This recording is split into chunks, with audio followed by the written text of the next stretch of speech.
Updating a Sony camera is not as easy as updating a computer or a cell phone these days, but don't worry, it's not that complicated. The first thing you need to do is to find your camera or camcorder on the Sony website. In my case, I go on sony.ca because I am Canadian, so go on the Sony webpage of your country because a camera may slightly vary from a country to another. So once I'm on their website, we'll go on the support section, then self-support. Then enter the model number of your camera. On this page, you will find the software you will need to install on your computer to make the update on your camera. Make sure to read all the instruction. We'll come back on this later. The download button is on the top of the page and you will have to accept that contract with Sony before you download the software. If you can't find your device on this web page, this is probably because you have a camcorder or a camera that is classified as professional, like the HXR NX80 camcorder that I am using right now. So for this, you will need to go on pro.sony. This site is really less well done than the other. Here I will simply type the model of my camcorder in the search tab. Unselected, go at the very bottom of the page, well, almost, and you can download the most recent version. No need to search for Mac or Windows, the file will contain the DMG version for Mac and the exe one for Windows. Very important, read all the instruction carefully. I will tell you what I had to do with my cameras, but it is possible that there is something slightly different for yours, and a badly done update may break your camera. Yes, you heard right. So just take the 5 to 10 minutes it will take to read all the instruction on that web page. Or you might regret it.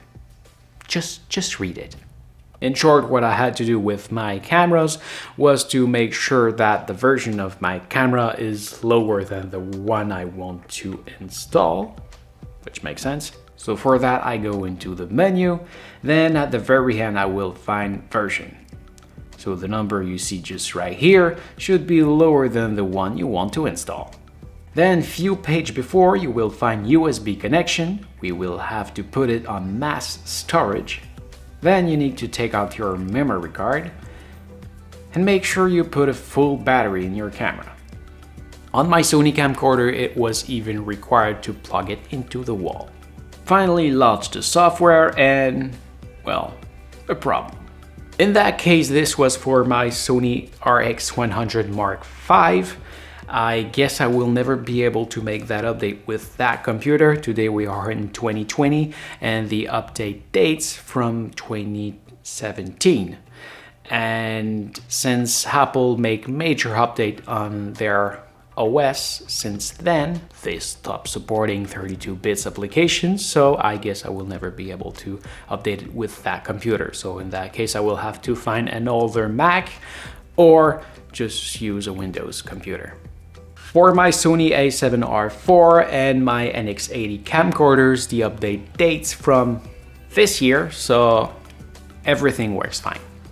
So let's launch the software and we wait until we're asked to connect the camera to USB.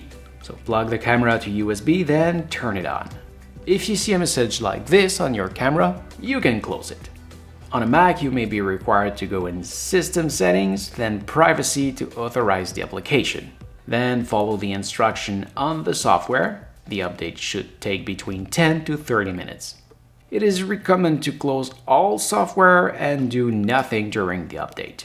Make sure your computer doesn't go to sleep. The update must be not interrupted in any cases. Your camera screen will remain black all the way long until it's done. Finally, once the update is complete, you can unplug everything. In the case of my a7R IV, every setting seems to have remained intact, but in the case of my NX80 camcorder, well, the bottom half reprogram have been reset to default, so I guess everything have been reset to default, which is kind of bad. Finally, that's all. Now it's your turn to update your camera. So this is it. Thank you for watching. I hope it helps. If yes, please make a thumbs up and don't forget to subscribe so you can find me back easily next time you need help. Now, if you have any question, please ask in the comment below. I read absolutely everything and I'll maybe even make a video just for you. Finally, that video was free, so yes, I accept donation. Thank you very much in advance. Take care, and I hope to see you again, maybe on my main channel. See ya!